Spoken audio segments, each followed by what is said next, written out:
Mga kapatid, always remember, pag diesel engine ang inyong sasakyan at may low power, may issue ng low power, basic muna, check nyo muna yung mga linya ng hose. Ayan, dito sa intake, baka may leak o luwag yung kanyang screw, yung clamp. Sa air element, check nyo muna yan, baka yung map sensor madumi. And pinakamaganda dyan, alamin nyo kung kailan nagpalit ng fuel filter. Ayan. So every 20,000 palit ng fuel filter. Minsan yung kasa nire-require ng 15,000. Nakalagay naman niya sa manual. Kung ano yung nakalagay sa manual, sundin po natin.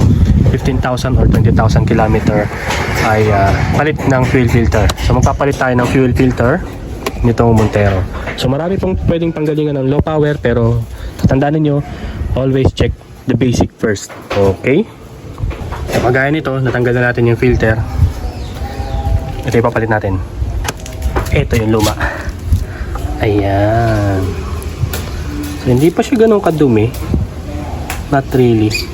Pero, syempre, to prevent low power or clog ng fuel, palitan na natin ito, syempre. Alright. Sana nakatulong.